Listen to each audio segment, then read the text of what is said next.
രൗദ്രം. രചന കാശിനാഥൻ. അവതരണം മിത്രവിന്ദ. അമ്മയ്ക്കെന്താ ഭ്രാന്തുണ്ടോ? ഇവളുടെ കാല് പിടിച്ച് കൂടെ നിർത്തുന്നത്? പോകുന്നവർ പോട്ടെ. രുദ്രൻ ദേഷ്യത്തിൽ ലക്ഷ്മിയെ നോക്കി. മിണ്ടരുത് നീ, ഒരക്ഷരം പോലും മിണ്ടരുത്. ഈ കുട്ടിക്ക് ഞാൻ വിശ്വസിക്കുന്ന എൻ്റെ മഹാദേവൻ ആയുസ്സും ആരോഗ്യവും കൊടുക്കും. എനിക്ക് 100% ഉറപ്പുണ്ട്. ആരുമില്ലെങ്കിലും ഈശ്വരൻ ഞങ്ങളുടെ കൂടെയുണ്ട്. എന്തായാലും നീ നൽകിയ പിറന്നാൾ സമ്മാനം കൊള്ളാം. മോളെ, കുളിച്ചിട്ട് താഴേക്ക് ഇറങ്ങി വാ. ലക്ഷ്മിയമ്മ ദക്ഷയെ നോക്കി പറഞ്ഞുകൊണ്ട് മുറിവിട്ട് ഇറങ്ങിപ്പോയി. നിന്റെ അപ്പൻ്റെ കാമുകിയുടെ ചരിത്രങ്ങൾ ഞാൻ അമ്മയോട് പറഞ്ഞ് കേൾപ്പിക്കണോ? ആ പാവത്തിനതൊന്നും അറിയില്ല. അതുകൊണ്ട് നിന്നോടിങ്ങനെ സംസാരിച്ചത്. രുദ്രൻ അവജ്ഞയോടെ പറയുകയാണ്. ചെന്ന് പറഞ്ഞു കേൾപ്പിക്കുക. ഇപ്പോഴാവുമ്പോൾ എല്ലാവരും ഉണ്ടല്ലോ, എല്ലാവർക്കും ഒരുമിച്ചതറിയാം.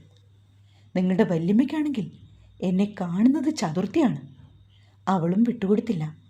എന്നാൽ രുദ്രൻ്റെ വല്യച്ഛനും വല്യമ്മയും ആ വീട്ടിൽ നിന്നും പോയ വിവരം ദക്ഷ അറിഞ്ഞിരുന്നില്ല. മാറി ധരിക്കുവാനുള്ള ഡ്രസ്സും എടുത്ത് ദക്ഷ വാഷ്റൂമിലേക്ക് പോയി. ഈ സമയത്ത് ലക്ഷ്മി പത്മാവതി അമ്മയോട് ദക്ഷയുടെ പിറന്നാളിൻ്റെ കാര്യം പറഞ്ഞു.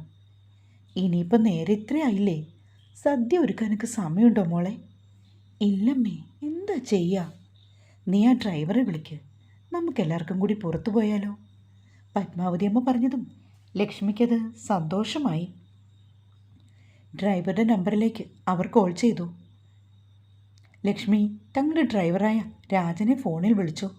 ഹലോ ചേച്ചി, ആ രാജൻ 7 മണി കഴിയുമ്പോൾ ഒന്ന് പുറത്തു പോകാനായി വരണം കേട്ടോ. ഓക്കെ ശരി ചേച്ചി, ഞാൻ വന്നോളാം. ലക്ഷ്മി ഫോൺ കട്ട് ചെയ്തു. എന്തു പറഞ്ഞു മോളെ? രാജൻ എത്തിക്കോളും. ഇക്കാര്യം ദക്ഷമോളോട് പറയണ്ടേ? പറയണം, രണ്ടാളോടും പറയണം. ഞാനിപ്പോൾ വരാം. ലക്ഷ്മി വീണ്ടും സ്റ്റെപ്പ് കയറി മുകളിലേക്ക് പോയി. ദക്ഷാ സമയത്ത് കുളിച്ചിട്ട് ഇറങ്ങിയില്ല. രുദ്രൻ ജനാലയുടെ കമ്പിയിൽ പിടിച്ച് പുറത്തേക്ക് നോക്കി നിൽപ്പുണ്ട്. സത്യത്തിൽ ലക്ഷ്മിക്ക് അവനോട് ദേഷ്യമുണ്ട്. താൻ പറയുന്നതൊന്നും അവൻ അനുസരിക്കുന്നില്ല. എന്നാലും തൻ്റെ മുൻപിൽ മറ്റു വഴിയൊന്നുമില്ലാത്തതിനാൽ അവൻ്റെ അരികിലേക്ക് വീണ്ടും കയറി വന്നതാണ്. രുദ്രനില്ലാതെ ദക്ഷയും കൂട്ടി പുറത്തേക്ക് പോകാനും പറ്റില്ല. രുദ്ര, അമ്മ വിളിക്കുന്ന കേട്ടതും അവൻ തിരിഞ്ഞു നോക്കി. മോളെവിടെ? അവൾ കുളിക്കുക. നമുക്ക് 4 ആൾക്കും കൂടി പുറത്തേക്ക് ഒന്ന് പോകണം. മോളുടെ ബർത്ത്ഡേ അല്ലേ, ഒരു സെലിബ്രേഷൻ നടത്താം. അമ്മ പോയിക്കോളൂ. അതിന് എൻ്റെ സമ്മതത്തിൻ്റെ ആവശ്യമുണ്ടോ? നീ വരുന്നില്ലേ? നമുക്ക് 4 ആൾക്കും കൂടിയാണ്. തൽക്കാലം ഞാൻ എവിടേക്കും വരുന്നില്ല. നിങ്ങൾ ചെല്ല്, സെലിബ്രേഷനൊക്കെ നടത്തിയിട്ട് വരൂ. നീ വരില്ലെന്നാണോ? മലയാളം പറയുന്നത് അമ്മയ്ക്ക് മനസ്സിലാവുന്നില്ലേ? ഇല്ല, എനിക്ക് വരാൻ താല്പര്യമില്ല. അമ്മ മരുമകളുടെ ബർത്ത്ഡേ ആഘോഷിക്കും. അമ്മമ്മയും കൂടി ഉണ്ടല്ലോ. നിങ്ങൾ എന്താണെന്ന് വെച്ചാൽ ചെയ്താൽ മതി, എന്നെ ഉൾപ്പെടുത്തണ്ട. പെട്ടെന്നാണ് ദക്ഷ ഡോർ തുറന്ന് പുറത്തേക്ക് ഇറങ്ങി വന്നത്. അവൾ വന്നതും ലക്ഷ്മി തൻ്റെ സംഭാഷണം അവസാനിപ്പിച്ചു. മോളെ, നീ പെട്ടെന്ന് റെഡിയായി നിൽക്കണം. നമുക്ക് പുറത്തേക്കൊന്ന് പോകാനാ. എന്തിനാ ലക്ഷ്മിയമ്മേ? പ്രത്യേകിച്ചൊന്നുമില്ല, ഒരു കുഞ്ഞ് സർപ്രൈസ്. നീ എന്നോട് ഒളിപ്പിച്ചു വെച്ചില്ലേ ഈ ബർത്ത്ഡേ കാര്യം? അല്ലായിരുന്നെങ്കിൽ ഞാൻ ഉറപ്പായിട്ട് ഒരു സദ്യയൊക്കെ റെഡിയാക്കി വെച്ചേനെ. അതിൻ്റെ ഒന്നും യാതൊരു ആവശ്യവുമില്ല. ലക്ഷ്മിയമ്മ വെറുതെ എന്നെ സങ്കടപ്പെടുത്തരുത്. ഇപ്പം കാര്യങ്ങൾ തീരുമാനിക്കുന്നത് ഞാനാണ്. മോൾ അനുസരിച്ചാൽ മാത്രം മതി. വേഗം റെഡി ആയിക്കോളൂ. 7 മണിയാകുമ്പോൾ രാജനെത്തും. പറഞ്ഞുകൊണ്ട് ലക്ഷ്മി അവളുടെ മറുപടി കാക്കാതെ പുറത്തേക്ക് ഇറങ്ങിപ്പോയി. പ്രിയപ്പെട്ട അമ്മായിയമ്മ ആദ്യമായി തരുന്ന ട്രീറ്റല്ലേ, ചെന്ന് പാർട്ടിസിപ്പേറ്റ് ചെയ്യുക. രുദ്രൻ്റെ ശബ്ദം കേട്ടതും ദക്ഷ തിരിഞ്ഞു നോക്കി. അവളെ പുച്ഛത്തോടെ നോക്കി നിൽക്കുകയാണവൻ. നീ മിടുക്കിയ, എത്ര പെട്ടെന്നാണ് എൻ്റെ അമ്മയെ പാട്ടിലാക്കിയത്. രുദ്രൻ പറയുന്ന കേട്ടതും ദക്ഷയ്ക്ക് ശരിക്കും ദേഷ്യം വന്നു. ഇത്ര നേരം എല്ലാം ക്ഷമിച്ചു നിന്നു. തൻ്റെ അച്ഛൻ്റെയും സഹോദരിയുടെയും ഒക്കെ ഭാഗത്താണല്ലോ തെറ്റ് സംഭവിച്ചതെന്നോർത്ത്. അപ്പോഴൊക്കെ ഇങ്ങേര് തലയിൽ കയറി നിരങ്ങുകയാണ്. അവൾ കലിപ്പ് ഭാവത്തിൽ രുദ്രൻ്റെ അടുത്തേക്ക് ചെന്നു. ക്ഷമിക്കുന്നതിന് ഒരു പരിധിയുണ്ട്. നിങ്ങൾ കുറേ നേരമായി എന്നെ വിഷമിപ്പിക്കാൻ തുടങ്ങിയിട്ട്. നിങ്ങളുടെ അമ്മയെ ഞാൻ പാട്ടിലാക്കിയതൊന്നുമല്ല. ലക്ഷ്മിയമ്മയ്ക്ക് എന്നോട് സ്നേഹമുണ്ട്, അതും ആത്മാർത്ഥമായ സ്നേഹം. അതുകൊണ്ടാണ് അവർ എന്നോട് ഇങ്ങനെയൊക്കെ പെരുമാറുന്നത്. അത് കണ്ടിട്ട് നിങ്ങൾ അസൂയപ്പെട്ടാൽ നിങ്ങൾക്ക് യാതൊരു പ്രയോജനവുമില്ല. മര്യാദയാണെങ്കിൽ മര്യാദ. അല്ല, ഇനിയും എന്നെ വിഷമിപ്പിക്കുവാനാണ് ഭാവമെങ്കിൽ ഈ ദക്ഷയുടെ മറ്റൊരു മുഖം നിങ്ങൾ കാണേണ്ടി വരും. പറഞ്ഞില്ലെന്ന് വേണ്ട. തൻ്റെ ചൂണ്ടുവിരൽ നെഞ്ചിലേക്ക് അമർത്തി വെച്ചുകൊണ്ട് ദക്ഷ പറഞ്ഞു. ഒട്ടും പ്രതീക്ഷിക്കാതെയുള്ള അവളുടെ നീക്കത്തിൽ അവനൊന്ന് പതറിയെന്നുള്ളത് സത്യമാണ്. എങ്കിലും പെണ്ണിൻ്റെ മുമ്പിൽ തലകുനിക്കുവാൻ അവൻ ഒരുക്കമല്ലായിരുന്നു. ദക്ഷ കബോർഡ് തുറന്നിട്ട് ഏറ്റവും നല്ല ഒരു ചുരിദാറെടുത്ത് പുറത്തേക്ക് വെക്കുന്നതവൻ കണ്ടു. രുദ്രേട്ടൻ വരുന്നില്ലേ? തിരിഞ്ഞവൾ ചോദിച്ചതും അവന് കലി കയറി. നിങ്ങളുടെ പ്രിയപ്പെട്ട ഭാര്യയുടെ ആദ്യത്തെ ബർത്ത്ഡേ അല്ലേ? എന്തെങ്കിലും ഗിഫ്റ്റ് മേടിച്ചു തരൂ. അവൾ പറയുന്ന കേട്ടതും രുദ്രൻ പല്ല് ഞെരിച്ചു. ഓ, എന്താ ദേഷ്യം! ഇതൊക്കെ കാണുമ്പോഴേ പേടിച്ചിട്ട് എൻ്റെ കാൽമുട്ട് വിറയ്ക്കുവാണ്. അവളവനെ മാക്സിമം ഇളക്കാൻ നോക്കുന്നുണ്ട്. എനിക്ക് എന്തോ വാങ്ങിത്തരുന്നത്? ഇന്നെന്തായാലും ഇനി ഷോപ്പൊക്കെ ക്ലോസ് ചെയ്യും. നാളെ മതി, എനിക്ക് കുഴപ്പമൊന്നുമില്ല കേട്ടോ. കുറച്ച് മുന്നേ നിനക്ക് ഗിഫ്റ്റ് തന്നില്ലേ, അതുപോരെ? ദക്ഷയുടെ കവളിൽ കുത്തിപ്പിടിച്ചതാണ് അവൻ ഉദ്ദേശിച്ചതെന്നുള്ളത് അവൾക്ക് മനസ്സിലായി. അതെൻ്റെ ഭർത്താവിന് സംശയം തോന്നിയോണ്ടല്ലേ, ഞാനതൊക്കെ ക്ഷമിച്ചു. അറിയാതെ ചെയ്ത തെറ്റല്ലേ, അതുകൊണ്ടാ. ഒരു പ്രത്യേക ഈണത്തിൽ പറഞ്ഞുകൊണ്ട് ദക്ഷ ഡ്രസ്സിംഗ് റൂമിലേക്ക് പോയി. എന്തൊക്കെയോ തീരുമാനിച്ചുറപ്പിച്ച പോലെയുള്ള അവളുടെ നീക്കങ്ങൾ കണ്ടുകൊണ്ട് രുദ്രൻ കിടക്കയിലിരുന്നു.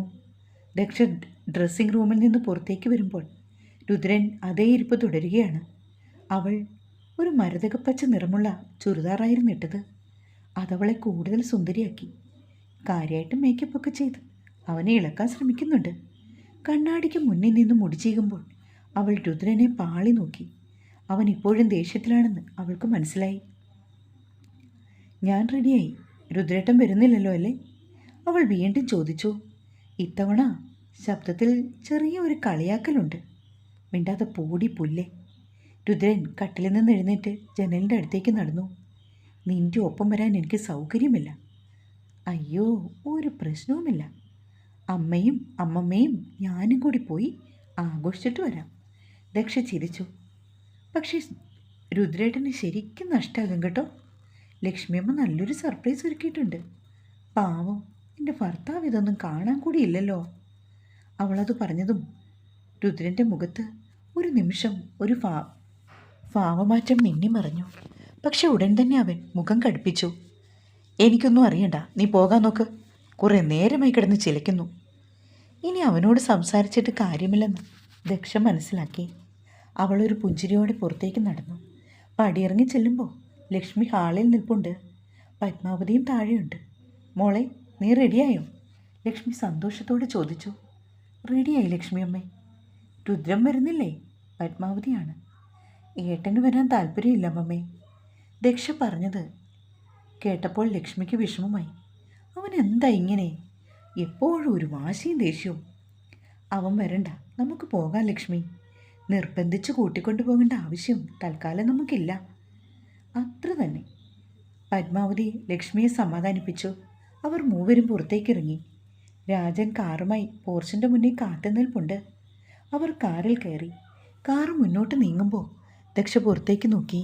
രുദ്രൻ ജനലിൻ്റെ അടുത്തേക്കൊന്ന് എത്തി നോക്കിയത് അവൾ കണ്ടു. ഒരു ചെറിയ പുഞ്ചിരി അവളുടെ ചുണ്ടിൽ വിരിഞ്ഞു. അവൻ വരാത്തതിൽ അവൾക്ക് യാതൊരു സങ്കടവുമില്ല. കാരണം ലക്ഷ്മിയമ്മയുടെ സ്നേഹം അവൾക്ക് പുതിയൊരു പ്രതീക്ഷ നൽകി. നമ്മൾ എങ്ങോട്ടാണ് പോകുന്നതമ്മേ? ദക്ഷ ചോദിച്ചു. അതൊരു സർപ്രൈസാണെന്ന് പറഞ്ഞില്ലേ? നിനക്കിഷ്ടപ്പെടും, ഉറപ്പാണ്. യാത്രക്കിടയിൽ അവർ പലതും സംസാരിച്ചു. ലക്ഷ്മി ദക്ഷയോട് വളരെ സ്നേഹത്തോടെ പെരുമാറി. അരമണിക്കൂറോളം യാത്ര ചെയ്ത ശേഷം അവർ വലിയൊരു കെട്ടിടത്തിന് മുന്നിൽ നിർത്തി. അത് വളരെ മനോഹരമായി അലങ്കരിച്ച ഒരു റെസ്റ്റോറൻ്റാണ്. ഹാപ്പി ബർത്ത്ഡേ എന്നെഴുതിയ ഒരു ബൊക്കെ കൊണ്ടുവന്ന് സുന്ദരിയായ പെൺകുട്ടി ദക്ഷയ്ക്ക് കൊടുത്തു. എന്നിട്ട് അവളെ വിഷ് ചെയ്തു. ഒപ്പം ഒരു സമ്മാനപ്പൊതിയും അവൾക്ക് കൈമാറി. ദക്ഷ അത് കണ്ട് അത്ഭുതപ്പെട്ടു പോയി. ലക്ഷ്മിയമ്മേ, അവൾക്ക് വാക്കുകൾ കിട്ടുന്നില്ലായിരുന്നു. ദക്ഷയുടെ കണ്ണുകൾ നിറഞ്ഞു. ഇതൊന്നും ഞാൻ പ്രതീക്ഷിച്ചില്ല. ലക്ഷ്മി അവളുടെ കവളി തലോടി. മോള് വന്നേ, നമുക്ക് അകത്തേക്ക് പോകാം. അവർക്കായി ഒരു ടേബിൾ റിസർവ് ചെയ്തിട്ടുണ്ട്. അവർ മൂവരും റെസ്റ്റോറൻറ്റിനുള്ളിലേക്ക് കയറി. ഒരു കേക്കും ചെറിയൊരു സെറ്റപ്പുമൊക്കെ ടേബിളിൽ ക്രമീകരിച്ചു. മൂവരും കൂടി അവിടേക്ക് ചെന്നു. കേക്ക് മുറിച്ച് അവൾ അവർക്കൊക്കെ കൊടുത്തു. ബാക്കി വന്നത് ലക്ഷ്മിയമ്മ സ്റ്റാഫിനും റെസ്റ്റോറൻറ്റിൽ നിന്ന് ബാക്കി ആളുകൾക്കുമൊക്കെ കൊടുത്തു. ദക്ഷയ്ക്ക് ഇഷ്ടമുള്ള വിഭവങ്ങളൊക്കെ ലക്ഷ്മി വാങ്ങിക്കൊടുത്തു. ദക്ഷ ലക്ഷ്മിയുടെയും പാർവതിയുടെയും കൂടെ ബർത്ത്ഡേ ആഘോഷം കഴിഞ്ഞ് വീട്ടിൽ തിരിച്ചെത്തിയപ്പോൾ രുദ്രൻ മുറിയിൽ കട്ടക്കൽപ്പിൽ ഇരിപ്പുണ്ട്. അവൻ്റെ മുഖത്ത് ദേഷ്യം അലതല്ലി. അവൻ്റെ മനസ്സിൽ ദക്ഷയോടുള്ള വെറുപ്പ് തിളച്ചു മറിയുകയാണ്. പക്ഷേ ഉള്ളിൻ്റെ ഉള്ളിൽ അവളോടുള്ള പ്രണയം ഒരു നേർത്ത കനലെന്നോണം ഒളിഞ്ഞിരിപ്പുണ്ടായിരുന്നു. ആരും കാണാതെ അവൻ ജനലിലൂടെ അവർ തിരിച്ചു വരുന്നത് നോക്കിയിരുന്നു. അവൾ സന്തോഷവതിയായിരിക്കുന്നത് കണ്ടപ്പോൾ ഉള്ളിൽ ഒരുതരം അസ്വസ്ഥത. ദക്ഷ മുറിയിലേക്ക് കയറി ചെന്നപ്പോൾ രുദ്രൻ അവളെ തുറിച്ചു നോക്കി. അവൻ്റെ കണ്ണുകളിൽ തീവ്രമായൊരു ഭാവം മിന്നിമറിഞ്ഞു. ആഹാ, താൻ ആഘോഷിച്ചു മതിയായില്ലേ? അവൻ പരിഹാസത്തോടെ ചോദിച്ചു. എന്തായാലും അമ്മയെ പാട്ടിലാക്കി നല്ലൊരു ബർത്ത്ഡേ പാർട്ടി തരപ്പെടുത്തിയല്ലോ. ദക്ഷ അവൻ്റെ വാക്കുകൾ കേട്ട് നിസ്സഹായായി. അവൾ എത്ര ശ്രമിച്ചിട്ടും രുദ്രൻ മാറുന്നില്ലെന്ന് അവൾക്ക് മനസ്സിലായി. രുദ്രേട്ടാ, ഞാനൊന്നും ആവശ്യപ്പെട്ടിട്ടില്ല. ലക്ഷ്മിയമ്മ സ്വന്തം ഇഷ്ടപ്രകാരം ചെയ്തതാണ്. അവൻ പുച്ഛത്തോടെ ചിരിച്ചു. തൻ്റെ ആ അഭിനയം ഇനി എൻ്റെ അടുത്ത് വേണ്ട. ഈ വീട്ടിൽ തൻ്റെ സ്ഥാനം എന്താണെന്ന് മറക്കരുത്. ദക്ഷയുടെ കണ്ണുകൾ നിറഞ്ഞു. എൻ്റെ സ്ഥാനം എന്താണെന്ന് എനിക്ക് നന്നായിട്ടറിയാം. നിങ്ങളുടെ ഇഷ്ടത്തിന് വിട്ടുതന്നതാണല്ലോ എൻ്റെ ജീവിതം. അവളുടെ വാക്കുകൾ രുദ്രനെ കൂടുതൽ പ്രകോപിപ്പിച്ചു. വേണ്ട, ആ ഡ്രാമയൊന്നും വേണ്ട. നീ സന്തോഷത്തോടെ ജീവിക്കുക. എനിക്കിതൊന്നും കാണണ്ട. അവൻ കട്ടിലിൽ നിന്ന് എഴുന്നേറ്റ് പോയി. ദക്ഷ തളർന്നു നിന്നു. ലക്ഷ്മിയും പത്മാവതിയും നൽകിയ സന്തോഷം ഒരു നിമിഷം കൊണ്ട് ഇല്ലാതായിരിക്കുന്നു. അവൾക്ക് കരച്ചിൽ വന്നു. എന്തിനാണ് രുദ്രൻ ഇങ്ങനെ പെരുമാറുന്നതെന്ന് അവൾക്ക് മനസ്സിലായില്ല. തൻ്റെ ഭാഗത്ത് എന്ത് തെറ്റാണ് സംഭവിച്ചതെന്ന് അവൾ ചിന്തിച്ചു. വേഷം മാറി ഒന്ന് ഫ്രഷായി വന്ന ശേഷം അവൾ കിടക്കയിലേക്ക് കിടന്നു. രുദ്രൻ അപ്പുറത്ത് തിരിഞ്ഞു കിടക്കുകയാണ്. അവൻ്റെ ഹൃദയമിടിപ്പ് അവൾക്ക് കേൾക്കാം. ഉള്ളിൽ അവളോടുള്ള പ്രണയം അവൻ്റെ ഹൃദയത്തെ വല്ലാതെ അസ്വസ്ഥമാക്കുന്നുണ്ട്. പക്ഷേ അവൻ്റെ വാശിയും ദേഷ്യവും അവനെ അത് അടക്കി പിടിക്കാൻ പ്രേരിപ്പിച്ചു. ദക്ഷ. പെട്ടെന്ന് രുദ്രൻ്റെ ശബ്ദം കേട്ട് ദക്ഷ ഞെട്ടിയുണർന്നു. എന്താ രുദ്രേട്ട? അവൾ തിരിഞ്ഞു കിടന്നു. തനിക്ക് നാളെ എവിടെയെങ്കിലും പോകാനുണ്ടോ? അവൻ ചോദിച്ചു. സ്കൂളിൽ പോകണം. നാളെ ലീവ് എടുക്കുക. എന്തിന്? എവിടെ പോകാൻ? അവൾക്ക് സംശയമായി. നാളെ രാവിലെ നീ റെഡിയായിരിക്കണം. നമുക്കൊരു സ്ഥലത്ത് പോകാനുണ്ട്. അവൻ ഗൗരവത്തോടെ പറഞ്ഞു. എവിടേക്ക്? ദക്ഷ ആകാംക്ഷയോടെ വീണ്ടും ചോദിച്ചു. അതൊന്നും താൻ അറിയണ്ട. ഞാൻ പറയുമ്പോൾ താൻ ഇറങ്ങിയാൽ മതി. അവൻ വീണ്ടും തിരിഞ്ഞു കിടന്നു. ദക്ഷയ്ക്കൊന്നും മനസ്സിലായില്ല. എന്തിനാണവൻ അവളെ എവിടെയൊക്കെ കൊണ്ടുപോകുന്നതെന്ന്, അവൻ്റെ മനസ്സിൽ എന്താണെന്ന്. അവൾക്ക് പേടിയും ഒപ്പം ആകാംക്ഷയും തോന്നി.